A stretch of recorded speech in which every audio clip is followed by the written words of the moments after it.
Varicose వ్యాధితో బాధపడుతున్నారంట. తక్కువ ఖర్చుతో ట్రీట్మెంట్ కావాలి అనుకుంటే ఎవిస్ హాస్పిటల్ని సంప్రదించండి. నమస్కారం. పంచతంత్ర కథలు వింటున్నాం మనం. పంచతంత్రలో కొన్ని తమాషా కథలు కూడా ఉంటాయండి. మనకి ఇద్దరు శత్రువులు ఉంటాయి. ఆ శత్రువులు ఇద్దరి మధ్య గొడవ పెడితే మనకు ప్రాబ్లమ్స్ ఉండవని చెప్తుంది ఈ కథ. ఏ ఇద్దరు శత్రువుల మధ్య అయినా సమస్యలు సృష్టించాలి, వాటంతటే వస్తే మంచిది. అవి రాకపోతే మనం ఏం చేయాలి, వీళ్ళ నుంచి తప్పించుకోవాలంటే వాళ్ళ గొడవలు పెట్టాలని చెప్తారన్నమాట. మిత్రలాభం మిత్రభేదం లాగానే ఇవి కూడా ఇట్లాంటి కొన్ని ప్రత్యేకమైన కథలు చెప్తారు. పూర్వం అంటే ఒక బ్రాహ్మణ ఆయన ఉండేవాడు. ఆయన చాలా పేదవాడట, కడుపేదవాడు పాపం. ద్రోణుడు ఆయన పేరు. ఈ ద్రోణ బ్రాహ్మణుడు పాపం ఎండిపోయి చలికి వాటికి వీటికి సరైన దుప్పట్లు లేక, ఎండాకాలం గాలి వచ్చే ఆసరా లేక ఏదో ఒక పూరి గుడిసెలో సామాన్యమైన జీవితం గడిపేవాడు. ఈయనకి గోళ్ళు గడ్డాలు అవి పెరిగిపోయి షేవింగ్ చేయించుకోవడానికి కూడా డబ్బులు లేని స్థితి అన్నమాట. నికృష్టమైన జీవన విధానంలో ఉండేవాడు. ఎట్టగొట్ట బతికేవాడు పాపం. ఆయనకట ఒక ఊర్లో దేవాలయంలో ఏదో విశేషమైన విధి చేస్తూ బ్రాహ్మణులకి కోడెదూడలు దానంగా ఇచ్చారట. ఈయన కూడా 2 కోడెదూడలు ముట్టినాయి. 2 కోడలు తెచ్చి, కోడలంటే ఏమనాలి, ఎడ్లు గిత్తలు అనుకోండి. ఈ గిత్త దూడల్ని ఆయన ఎంతో ముద్దుగా పెంచుకున్నాడు. తను తిన్నా తినకపోయినా వాళ్ళని వీళ్ళని అడిగి గడ్డి గాదని నూనె నెయ్యి అవి వేసి పెట్టి, వాటికి ఆ గొడ్లకు నూనె నెయ్యి పెడతారంటే, నూనె పెట్టడం అంటే ఏమిటది, మన తెలగపిండి అవి పెడితే నూనె ఉంటుంది కదా, తెలగపిండిలో ఎంతో కొంత ఉంటుంది. వాటి వల్ల నున్నగా ఎదుగుతాయి ఈ గిత్తలు. బాగా మేపేవాడు వాటిని.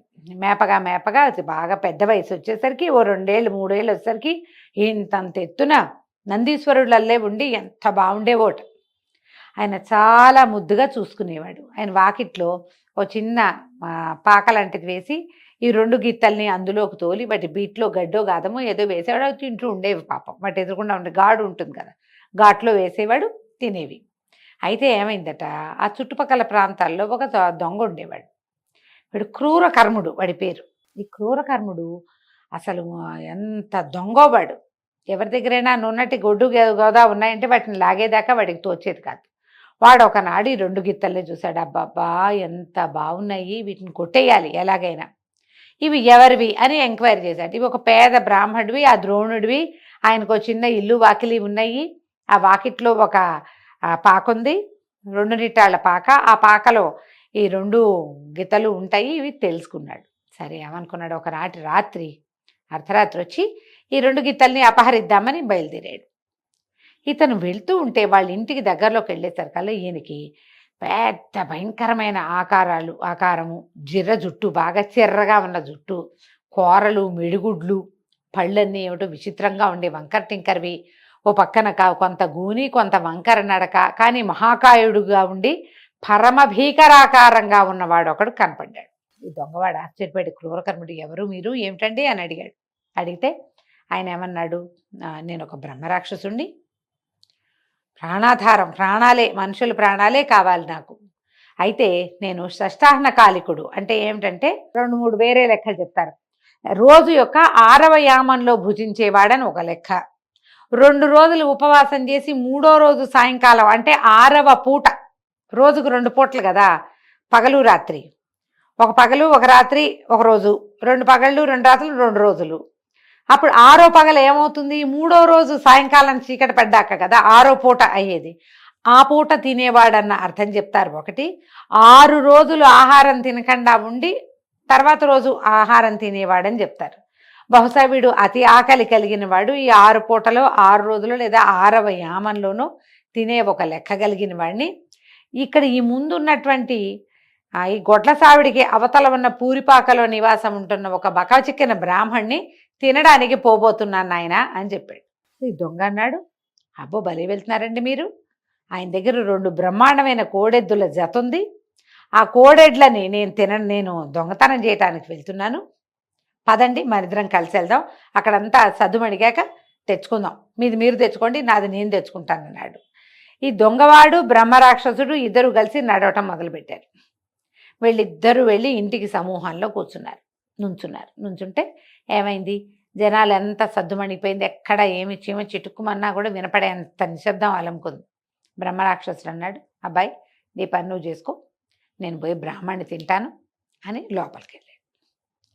లోపలికి వెళ్ళేసరిగా వెళ్తుంటే దొంగవాడు అన్నాడు, అయ్యోయ్యో అదేంటండి అట్లా తొందరపడతారు, మీరు ఇప్పుడు బ్రాహ్మణాయన్ని తినే సమయంలో ఏమైనా గొడవ అయింది, ఎవరైనా నలుగురు చేరారంటే నాకు గొడ్లు దొక్కకుండా పోతాయంటే కోడెద్దులు, కాబట్టి అట్లా కాదు, నేను ముందు ఆవుల్ని ఈ ఎడ్లను తీసుకుపోతా, ఈ కోడెద్దుల్ని తీసుకుపోయాక అప్పుడు మీరు బ్రాహ్మణ్ణి తిందురుగాని అనగానే బ్రహ్మరాక్షసుడు అన్నాడు, అట్లా కాదు, నువ్వు తీసుకెళ్లేటప్పుడు ఏదైనా శబ్దమై బ్రాహ్మడికి మెలకు వచ్చేస్తే కష్టము, అతను నిద్రపోతున్నప్పుడే నేను ఈజీగా తినగలుగుతాను, లేదు వాడు చేసే రచ్చకి వాడు పెట్టే చావు కేకలకి చుట్టుపక్కల జనం అంతా చేరతారు, నాకు అది కుదరదు, కాబట్టి ఇట్ట కాదన్నారు. వాడు అతను ఒప్పుకోలే. బ్రహ్మరాక్షసుడు పోటాడుతున్నాడు, దొంగవాడు పోటాడుతున్నాడు, ఇద్దరు కలిసి చెడామడా పోటాడుకుంటుంటే ఈ మాటలకి ఆ బ్రాహ్మణాయనికి ద్రోణుడికి మెలకు వచ్చింది. ఈ ఘాట్లో ఇక్కడ లోపల ఉన్నాయి కదా మన పాకలో ఉన్నటువంటి ఎడ్లకు కూడా మనిషి పొలకువా ఏదో వేరే తెలిసి అవి కూడా బుసకొట్టడం మొదలుపెట్టినాయి, ఎవరో వస్తున్నారు తమ దగ్గరికి అని. వీటి ఎడ్ల బుసలకి ఈ వినపడుతున్న గలభాకి బ్రాహ్మణాయన లేచి బయటకు వచ్చి ఎవరు అనగానే దొంగ అన్నాడు, ఓ బాపనాయన, ఈయనెవడో బ్రహ్మరాక్షసుడు, నేను తినడానికి ఇక్కడ నుంచున్నాడు, వీడి కూరలు మిడిగుడ్లు చూసుకో అన్నాడు. అనగానే బ్రహ్మరాక్షసుడు, నేనేనా తక్కువ తిన్నదని, ఓ బ్రాహ్మడా నీకు తెలుసో లేదో, వీడొక దొంగ, వీడి పేరు క్రూరకర్ముడు, వీడు నీ రెండెడ్లని ఎత్తుపోవడానికి వచ్చాడో అని కేక పెట్టేసరికల్లా వెంటనే ఆయనకు అర్థమైపోయింది, బ్రాహ్మడు పాపం బక్కచిక్కి ఉన్నాడు కానీ ఆయన మంచి మంత్రం అది గాయత్రి అనుష్ఠానం ఉంది. ఆయన వెంటనే తన ఇష్టదైవమైన నరసింహస్వామిని తలుచుకుని స్తోత్రం చేస్తూ ఆ పక్కన ఘాట్లో ఉన్నటువంటి ఓ ఇంత లాఠీకరణ ఒక దాన్ని పుచ్చుకుని పరిగెత్తుకుంటూ వచ్చాడు. ఈ స్తోత్రం హడావిడికి బ్రహ్మరాక్షసుడు అయ్యో బాబో ఒళ్ళంతా మండిపోతుందో అని పరిగెత్తాడు. బ్రాహ్మణ పరిగెత్తుకొచ్చి చేతిలో ఇంత లాఠీకర్ర పెట్టాడు, పట్టుకున్నాడుగా, చితకుడేశాడు దొంగని. స్తోత్రంతో బ్రహ్మరాక్షసుని పంపేశాడు, లాఠీకర్రతోటి దొంగవాడిని పంపేశాడు. ఇద్దరిని సాధ్యమైనంత ఎక్కువగా బాధించి మళ్ళీ తన జోలికి రాకుండా చేసేసాడు.